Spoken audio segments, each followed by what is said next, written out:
So what we're going to look at today is how we get day and night and how we get seasons and something called a lunar eclipse. So my Earth is located on a tilt, okay? And we call this tilt its axis. And if we look at this axis, a straight axis would be the Earth on its tilt here, okay? But if we look, we notice that it's not straight, it's tilted to the side. So the Earth rotates on an axis. And we call this axis an imaginary line that goes through the Earth from the North Pole to the South Pole, okay? And the Earth spins around this axis. And when it spins around this axis, the Earth itself is spinning. When the part of the Earth is facing the sun, that part is going to have daytime. And as it continues spinning on its axis, the part then it's going to move away from the sun is then going to have nighttime. So for example, if my sun is here, this part here will have daytime, whereas this part here will have nighttime. And it takes 24 hours for the sun to complete a full rotation, so for this to end up back where it is. So the Earth spins around this axis, giving us day and night. I have also included a couple of YouTube clips explaining that as well.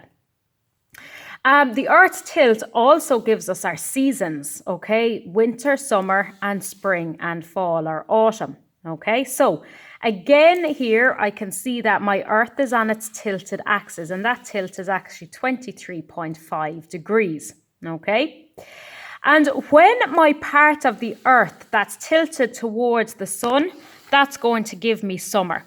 So if I look at this over here, okay, this part, the northern hemisphere here is going to be tilted towards the summer. The northern hemisphere is anything north of the equator. The equator is considered to be the middle line of our Earth. So here, when my Earth is tilted towards the summer, my northern hemisphere is going to get summer. That means my southern hemisphere is going to get the opposite, which is going to be winter. So anytime you have summer in the northern hemisphere, you'll have the opposite, winter, in the southern hemisphere, and vice versa. If I look over here then, I can see that the tilt of my Earth here is facing away. So that means here that my northern hemisphere here is going to have winter, and my southern hemisphere here is going to have its summer, okay? Sometimes these might be reversed, so it depends. If your tilt is towards the sun here, the northern hemisphere is going to have summer, and if the tilt is away from the sun here, you're going to have winter. We then have spring and autumn or fall, and they are in the middle. If we look here, just the way in which the Earth is rotating and its place around the sun, there is not really any difference between the amount of light or sunlight that is striking them here. So that's why in the summer we tend to have warm temperatures, in the winter low temperatures, and spring and fall then is somewhere in the middle. Okay.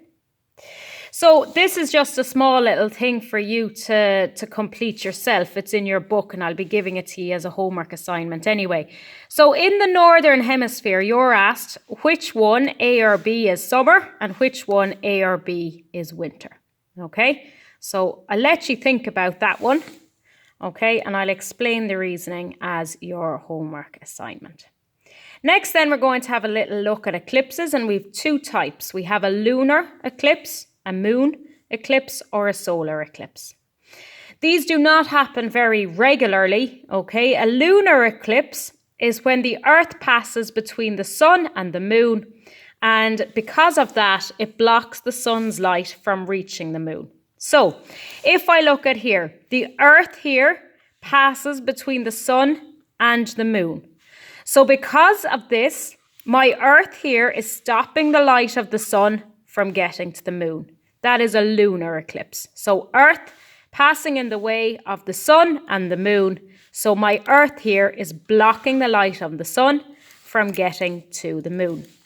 Now, it does say things here about umbra and penumbras. You don't need to know anything about that. Remember, my moon orbits the Earth, okay? And this happens every 28 days-ish. The solar eclipse then is when the moon passes between the sun and the Earth. So here I have my sun, okay? And this time my moon here is in between my sun and the Earth. So again, my moon's rotation is like this around the sun.